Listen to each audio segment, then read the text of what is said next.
hockey royalty in the Sunshine State. That's what you dream about every day as a kid. The Florida Panthers taking the ice in 2025. That's 2-0! This time as back-to-back champions. It's an addictive feeling. What we went through this year was tough, and it was a grind to be standing here right now, but it just makes it all worth it. The dawn of a new season, bringing new challenges. It's not about like defending the cup, it's just winning.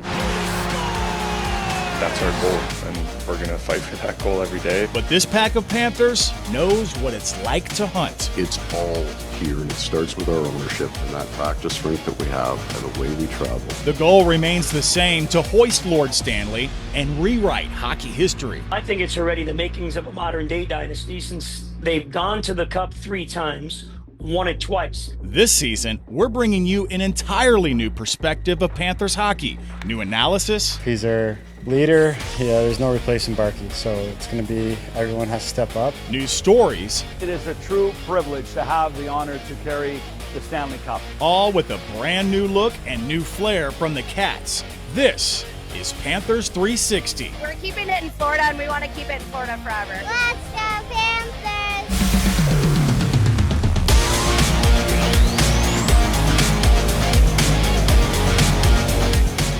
Let's go Panthers 360. I hope you're as excited as we are for the new season of Florida Panthers hockey. This is Panthers 360. I'm your host, Mike Trim. A ton to get to in this short half hour with you. So let's run down what's on tap right now. The biggest conversation in camp, the status of Panthers captain Aleksander Barkov.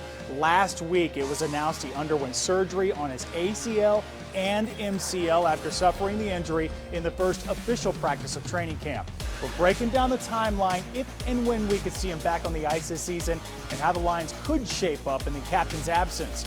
All season long in 2024, I had the pleasure to speak with some heroes among us. These veterans, they were honored during games this postseason and even got their own day with Lord Stanley. What's even more special, bringing them together to reminisce on the memories. And the folks here at WPTV getting their chance to say hello to the Cup. Later on, you'll get to meet one of the keepers of the Cup and hear some behind-the-scenes stories. But let's get right to that top story, shall we? It's the news that shook up the hockey world around the world right in the middle of the preseason, a major injury concern for Captain Aleksander Barkov. Barkov underwent surgery successfully last week on his ACL and MCL. He's expected to be out at least 7 to 9 months, a huge blow for the team. He was injured on the first official practice of training camp. Needed to be helped off the ice, didn't want to put any weight on that leg, putting very little, if at all. In clips provided by the Florida Panthers, head coach Paul Maurice and general manager Bill Zito touched on the potential timeline for his return and the impact that will be felt in the locker room. Listen to this. When I talked about Matthew, I said December-ish. I don't know, like that's just sort of the temporal scope of the recovery. So this one they're saying 7 to 9 months. We're not replacing the guy, and whether it's practice or certainly the games, but for us, the constant and consistent driving of pace that Barkey does, other people will have to do that. But he's done such a good job as a leader. You know, if you do a really good job, they shouldn't need you. It's now the third injury facing the Cats, and the season hasn't even started. Matthew Tkachuk, we knew about him. He's going to be out until at least December. The alternate captain is after undergoing surgery this offseason. And Tomas Nosek, he's going to miss months with a knee injury, really digging into the depth of this team. This week on our WPTV YouTube page, I was joined by John Barron, a WPTV sports reporter. You can watch our entire interview right now, but I want to jump right to the conversation part regarding Barkov's injury, where John highlights who could step up in the captain's absence. Let's talk about it. It's been the talk all weekend since it happened. Our captain, Aleksander Barkov, Sasha Barkov, could miss possibly the entire regular season, maybe the playoffs. We'll talk about that after suffering a knee injury. First official practice in training camp. It was last Friday. Then he underwent surgery on his ACL and MCL.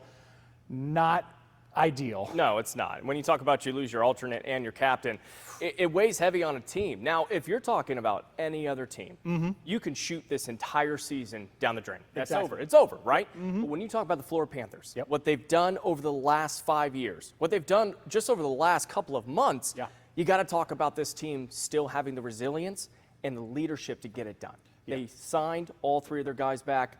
Those guys are veterans. They're veterans on this team, or they're veterans in the NHL. They can lead and help lead this team in the right direction. We will, over the weeks to come, talk about, will Barkov be back for the playoffs? Will he be ready? Will he not? How did they bring on somebody? That's yet to be seen, and there's been some big names that we've wish listed over the week. Of course, we won't talk about who we're hoping for. But of course, like you said, I think it's important because you need to find a guy that can fill in the gap. Absolutely. And that center position means so much. And we have a lot of guys. Bennett, Conn Smythe winner, can help do that, and a couple other guys in that same position, but you have to find the depth. Hey, remember, put it in your phone, reminders, whatever you got to do. You can watch my entire conversation with John right now on our WPTV YouTube page. And each week, every Monday afternoon at 12:15, it's your lunch break. Myself and a different analyst, we're breaking down the latest news when it comes to the Cats. We're talking the X's and O's.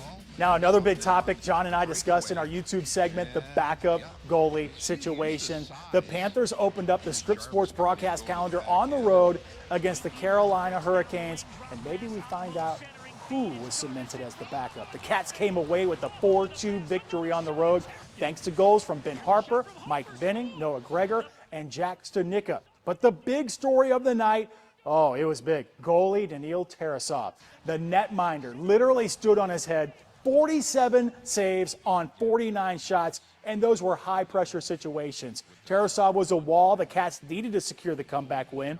In a clip provided by the Florida Panthers, Tarasov says he really felt comfortable in the crease. Yeah, it was kind of a good load today, yeah. I just felt comfortable. It was the second game, yeah. And it's only just an exhibition games, but still it was good. So how do we get here with Tarasov? It was back in June the Panthers acquired him from the Columbus Blue Jackets for a 5th-round pick in this year's draft. The 26-year-old goaltender was originally drafted by Columbus back in 2017. Last season, he appeared in 20 games. You know, Panthers games, they don't even happen without ice, obviously. That doesn't happen, though, without the director of ice operations at Amerit Bank Arena. If you don't know the man behind the magic of keeping that ice pristine, it's only about 1.25 inches thick, I want you to meet Graham Kaplinger. Take a look. He's in his 32nd year as an ice technician. South Florida, it really makes it challenging to keep the ice cool. Of course, it's cool inside the arena. In fact, Graham tells me the ideal temperature inside 60 degrees. There's your trivia question for you, Panthers fans. It's challenging, though, with the crowds, the fans opening the doors. Humidity dew point need to be stabilized, but his crew, Zamboni machine and all, makes our two-time defending Cup champs skate on smooth ice. In fact, he's at the top of the food chain when it comes to keeping the ice in tip-top shape. There's only 32 of my job in the entire league, so in the entire world.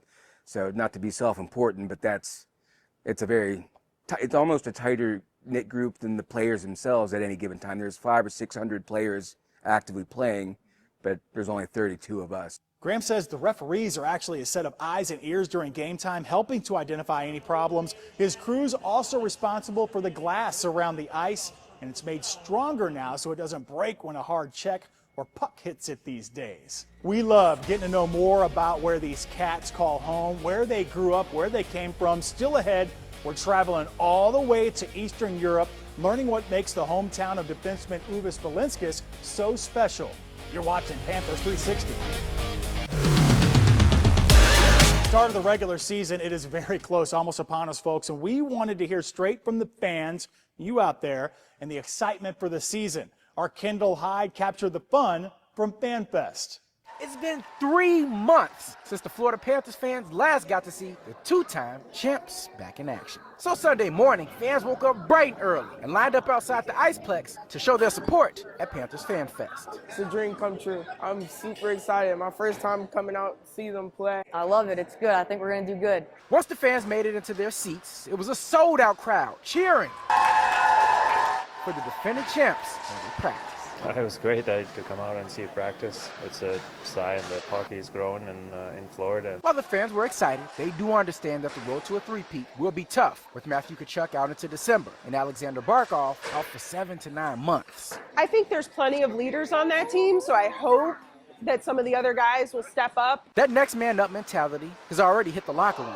You know, stuff that new guys going in, guys. There's lots of options for both. You know, no matter who you're going with, there's plenty of opportunity to go around. The past 3 years, the Panthers have done a great job of keeping their core players intact, which head coach Paul Maurice says will be a big help during this season. You can't have 5 major fighters at the same time, but having got 4 guys now who played together, had success together. While the Panthers work to get their lineups in order, there's a fan ready to cheer as the Panthers push for a three-peat. With my dad, we are season ticket holders. I know your dad and you said that I could come along.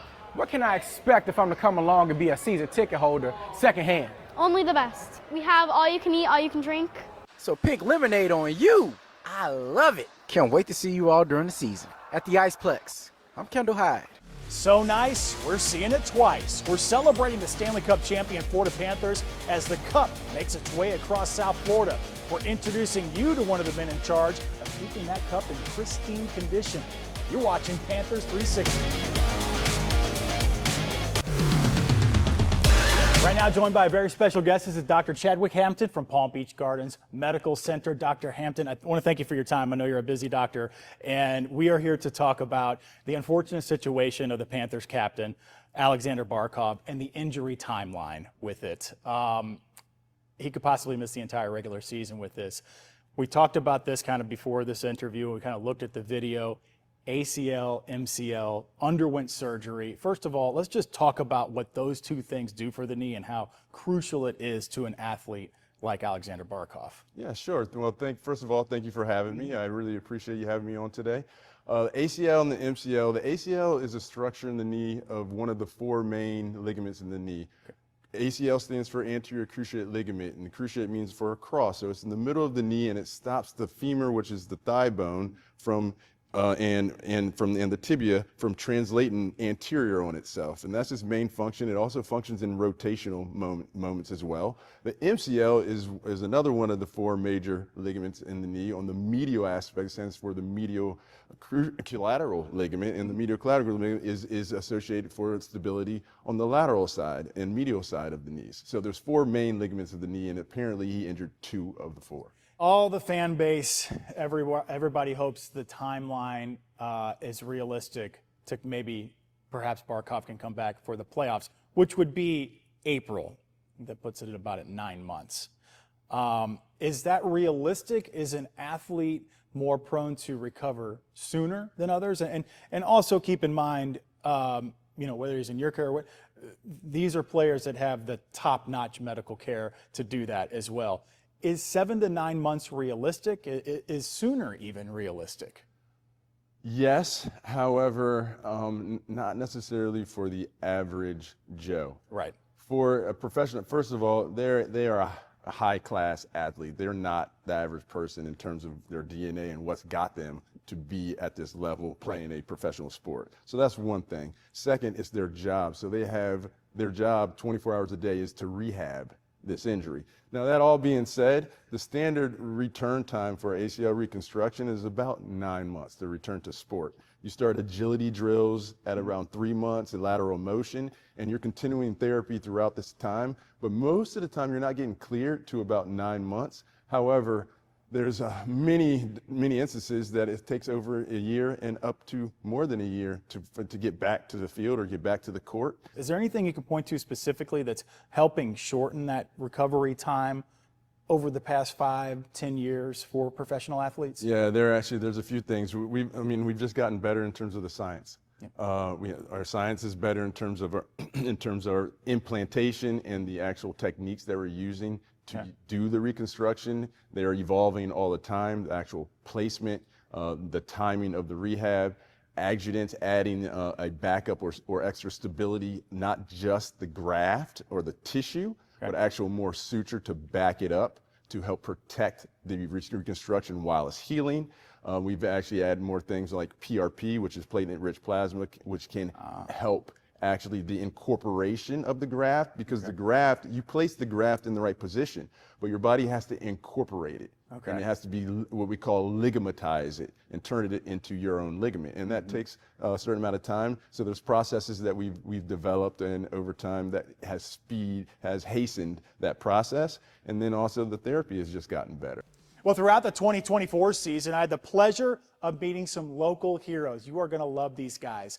Honored by the Florida Panthers. The team sharing this special video with us, giving these heroes the opportunity to soak in the memories of last season and seeing Lord Stanley. That's right. This summer, I wanted to bring back together the World War II veterans honored as heroes among us at Florida Panthers games, playoffs games especially. Listen, speaking with them was priceless, from that championship run through their eyes to their service to our country.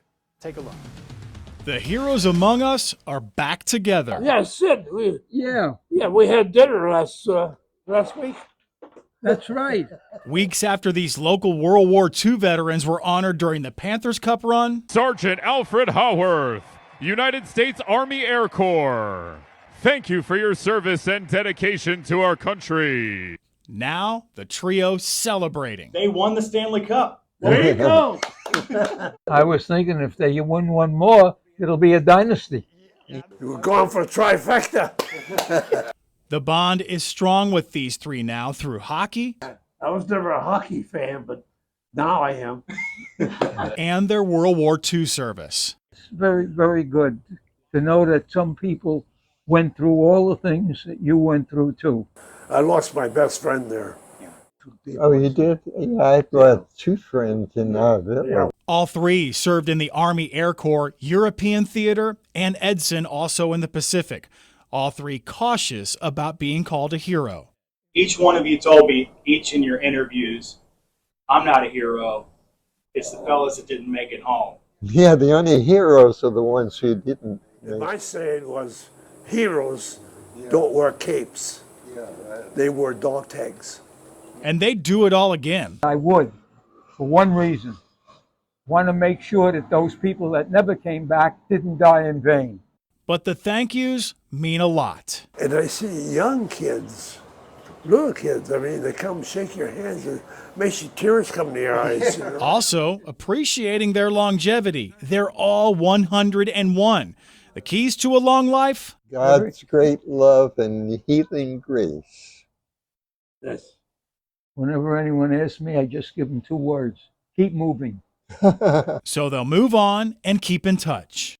And you know they'll be cheering for the Cats. Ready? One, two, three. Go Panthers! There you go. Panthers, go!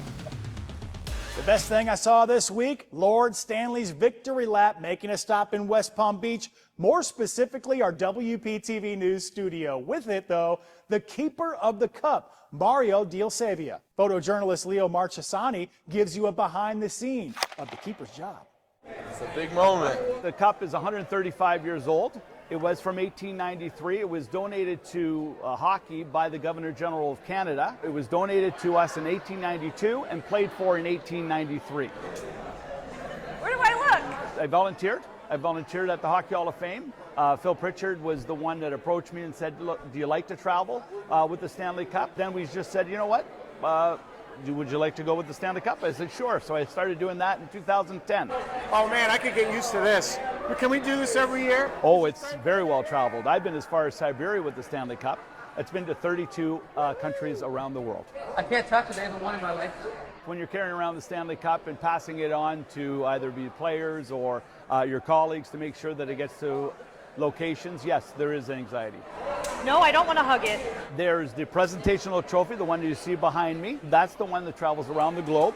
We also have a replica version that's always at the Hockey Hall of Fame in Toronto. And then we have the original bowl under glass at the Hockey Hall of Fame in Toronto. I don't know which way is my side. I think every day is a great experience, truly. Going to Siberia, going to, the Bavarian Mountains in Germany. Well, certainly it is a true privilege to have the honor to carry the Stanley Cup, 135 years of hockey history. The thrill that people have, not only the winners, the community, families.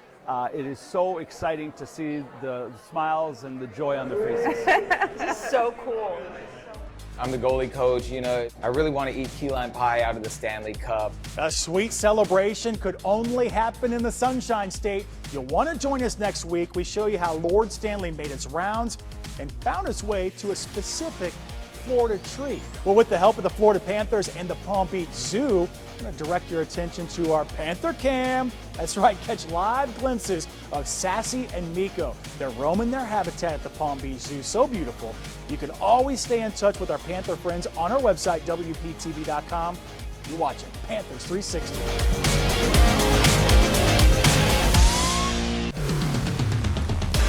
Each week here on Panthers 360, we're highlighting the roots of our very own Panthers. This week, we're headed to Ventspils, Latvia, the hometown of Ubis Balinskis. Ventspils, it's a port city right on the Baltic Sea, one of the oldest cities in Latvia, with the first mention in historical documents all the way back in 1290. It's home to 32,000 people. Other interesting facts about Balinskis' hometown: the shipyard in Ventspils handles bulk cargo like coal, iron ore, sugar, and general cargo like packaged goods, metals.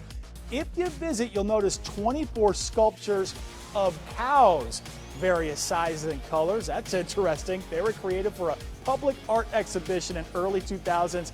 They've remained ever since. You gotta love it. Balinskis is the first NHL player to come from Ventspils. Yeah, my hometown is a little town called Ventspils. It's a nice town by the sea. Very, very nice in the summers. I'm the only one who brought the cup to that town. Wow. I showed it to my first coach, to the kids there, and yeah, it meant a lot to me. You know, I went on to talk to Balinskis about hopefully representing Latvia in the Olympics. He was named to the preliminary roster early this summer. He previously represented Latvia during the 2022 Beijing Winter Olympics. He notched 3 assists over 4 games. By the way, I asked him, what if you see a Panthers teammate across the ice on a team you're playing? He said, all bets are off during the Olympics. We're there to win. Okay. Listen, I want to thank you so much for joining us. Check out our weekly interviews every Monday, 12:15 on our WPTV YouTube page. You comment, you ask questions, we'll get them answered. For Panthers 360, I'm Mike Trim.